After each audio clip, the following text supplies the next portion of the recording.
leader in all kinds of areas. So I listen to him.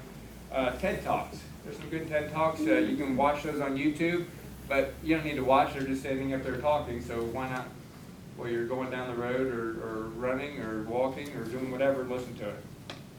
Books. Books can be a great motivator. I enjoy reading books.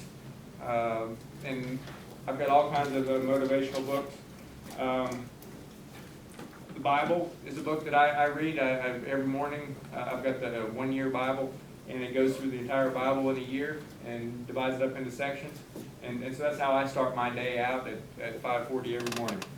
But a couple of other books that I recommend, and I've had a couple of them. I brought them. Who's heard of a go-getter? Be a go-getter. Well, this book is called Go Givers, Sell More.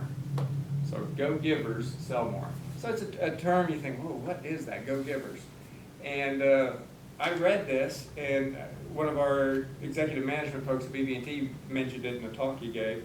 And I read it, and I did it while I was donating blood last time.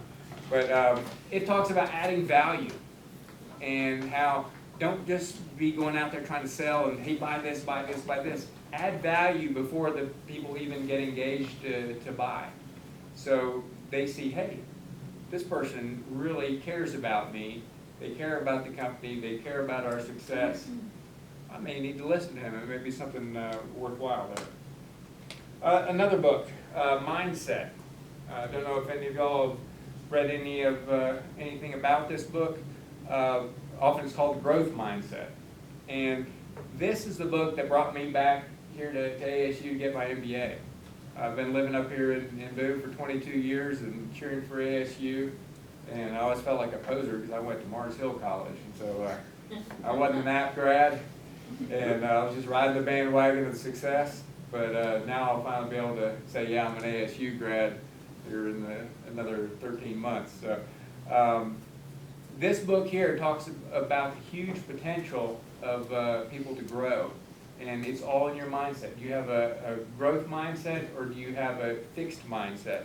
And a fixed mindset is, you know what, I got a 980 on the SAT, there's nothing I can do about it, or my grade point average is a 2.6, there's nothing I can do more than just look for this kind of job. You can do more, and if you just set your mind to it, and it's true. It talks about teachers and helping out students to grow. The students that society and the education system have given up on. And so with this book, BB&T has a lighthouse project where every city and every business group gets together, and every employee is given 8 hours of volunteer work time, and then we give it some money for a project. And we're going to work with the Watauga County school system here locally and do some volunteer work, do some landscaping, do some work at a playground and a couple other projects.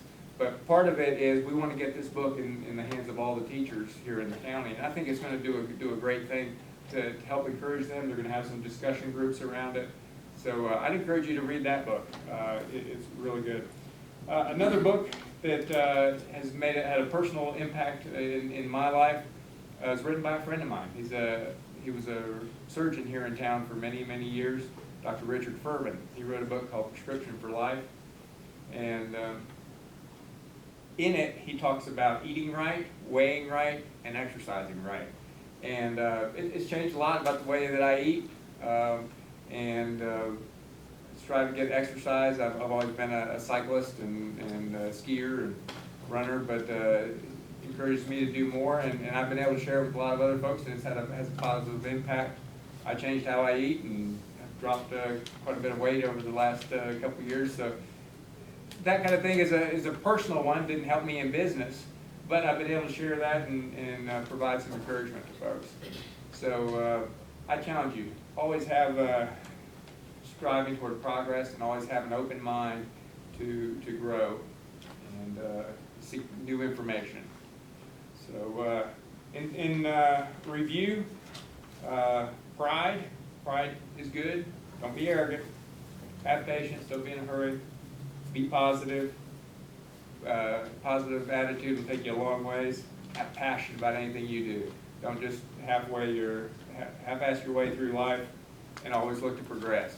So I commend it to y'all, and hope that you found something good in here, and you can be encouraged by that. If you want to talk about any of it, we're welcome to discuss it. So, any questions about anything you might have? The last book was called what? Prescription for Life. In it, he builds the kind of the ultimate bad hamburger pile with all kinds of cheese and all kinds of stuff on it that you need to stay away from, and it's not good for you. It's interesting. He was a surgeon, and here in town, and he did a lot of surgeries, and then he also was one of the folks who started World Medical Missions, a branch of Samaritan's Purse. And he used to go overseas and do surgeries on 80-year-olds that he would feel their arteries, and they were just flexible and fine. He'd feel our arteries here locally, and they were hard and crispy, and down there they were soft and flexible. And I said, what's going on? What's the difference in the diet? And that got him thinking about it.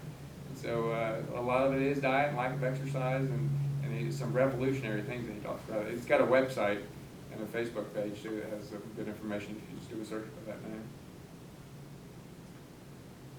Any more questions for our fellow student here?